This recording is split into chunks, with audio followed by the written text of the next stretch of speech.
Northern Governors Forum holds emergency meeting over VAT. Resident doctors issue fresh ultimatum to federal government as the strike continues. On the foreign scene, Taliban bans hairdressers in Afghanistan from shaving or trimming beards. I am Ifeemi Andrew.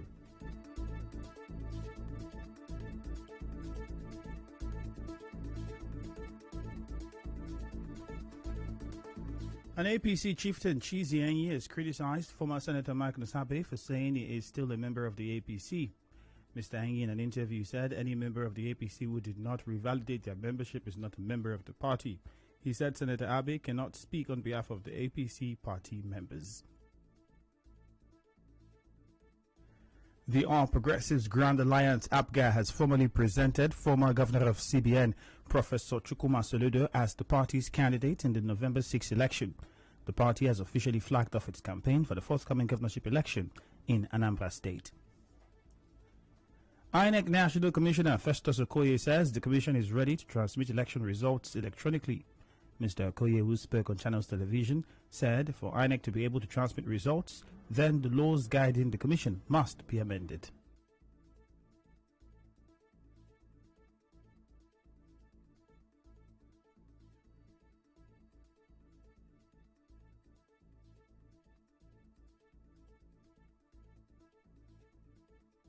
So what we are saying is that if you want us to use transmitted results for the purposes of collation of results, remove those impediments in the law to enable us to do that. But whether we have the capacity, whether we have the virus to transmit election results, we are already uploading polling unit results into our INEC result viewing portal. But those things we are uploading are not collated results and cannot be used for announcing the winner of any election. So that's just the point. Mr. Okoye, was INEC's Commissioner for Voter Education, said the Commission will continue to introduce new measures to make elections more transparent, but will do so within the Constitution.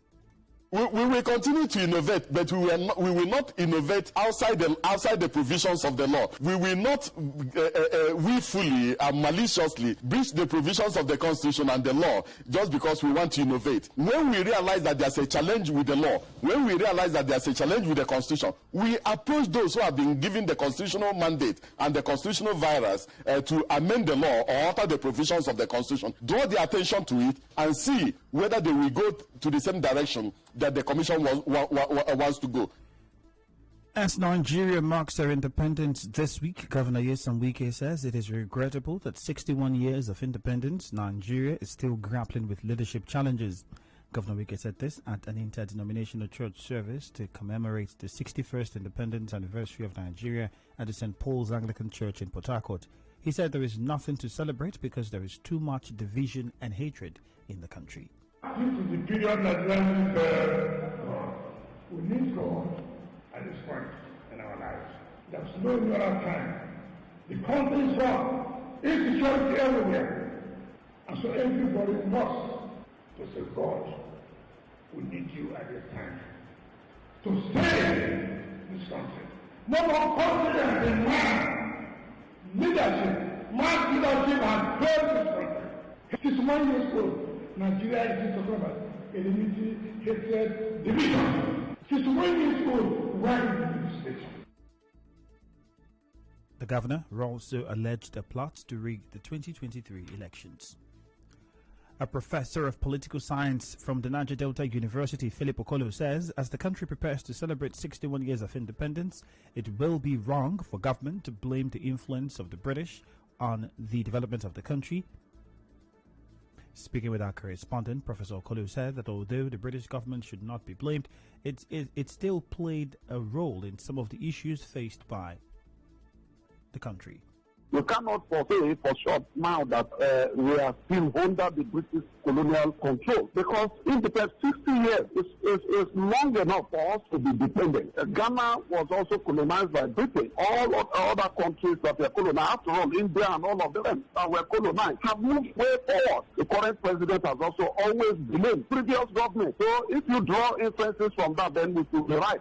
So now cast aspersions on the British government, perhaps because that the way we were federated by Britain appeared to make for all of the problems we probably may be having.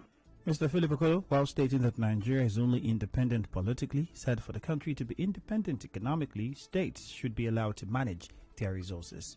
In terms of political independence, perhaps we do have, but in terms of as a federal state, in terms of even resource management, to what extent are the executive units independent to the extent to which they manage their own affairs? I think that in terms of economics, we are not yet, we are far away from it, and for us to have actually be independent in the real sense of it, we therefore need to practice the federal constitution as it were, that states, the federated states, will have to manage their own resources. The minority caucus in the House of Representatives into the value-added tax.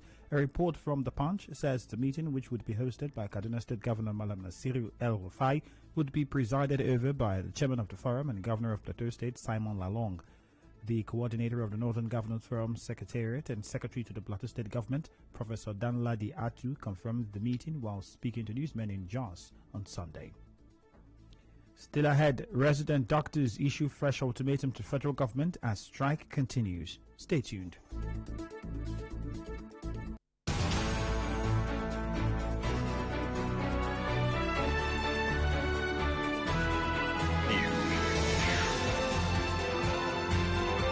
This is the news on 92.3 Nigeria Info.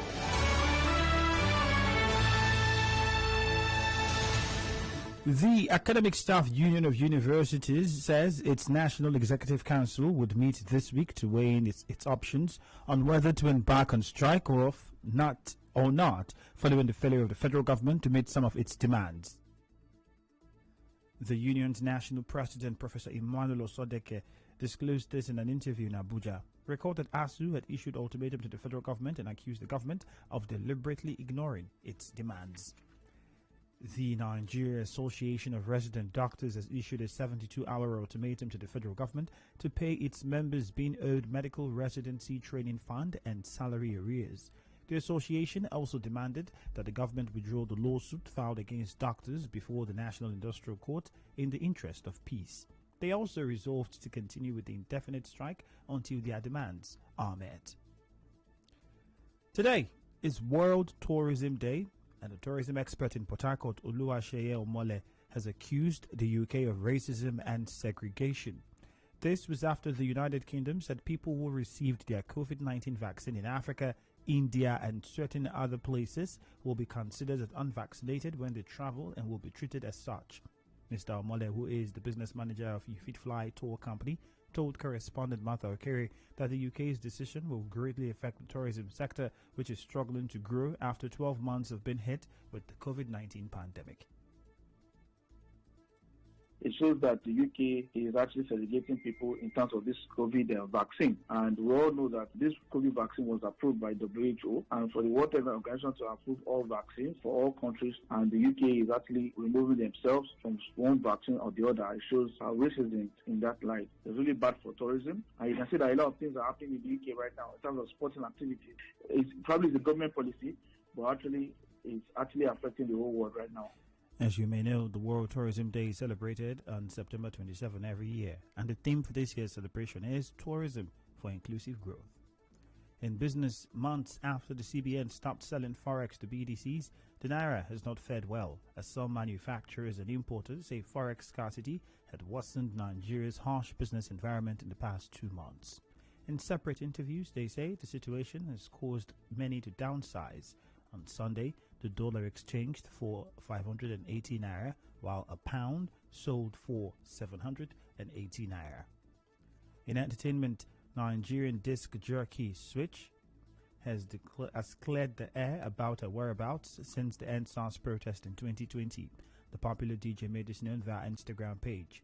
While criticizing bloggers for being unprofessional in their reports, she said that she's been indoors for months as she never got asylum in Canada. She revealed plan to travel, but did not say to what country she will be traveling to. In sports, Nigerian women's basketball team, the Tigress, are champions of Africa for a third time in a row after beating Mali 70-59 in the finals of the 2021 Women's AfroBasket on Sunday. And now, we'll bring you news from around the world. The Taliban have banned hairdressers in Afghanistan's Helmand province from shaving or trimming beards, saying it breaches their interpretation of Islamic law. Taliban religious police say anyone violating the rule will be punished. The instructions suggest a return to the strict ruling of the group's past tenure in power, despite promises of a milder form of government. In a notice posted on salons in southern Helmand province, Taliban officers warned that hairdressers must follow Sharia law for haircuts and beards.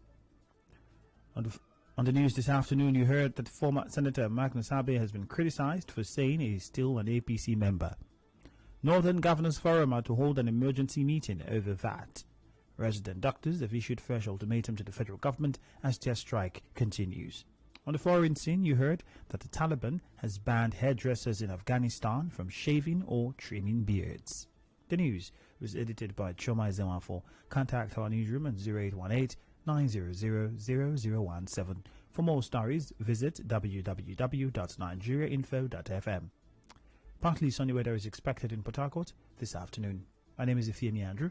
Thank you for your time.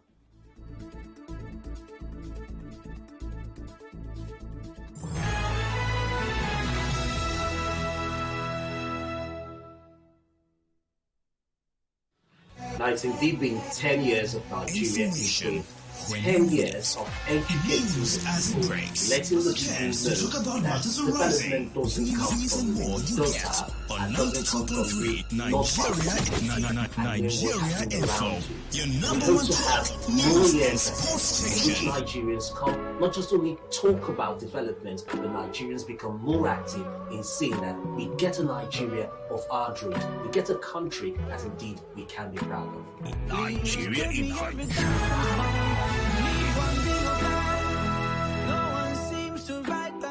Hi there, my name is Sam Opportunity, broadcaster with 92.3 Nigeria Info, a station that has clocked 10 years. For a decade, we've been delivering quality broadcasting. That means something. Looking out to Nigerian Info. And on the 1st of October is the 61st anniversary of Nigeria's independence. That is something worth celebrating. So October is 1 month filled with reasons to celebrate. Let's all celebrate. Cheers. Nigeria Info.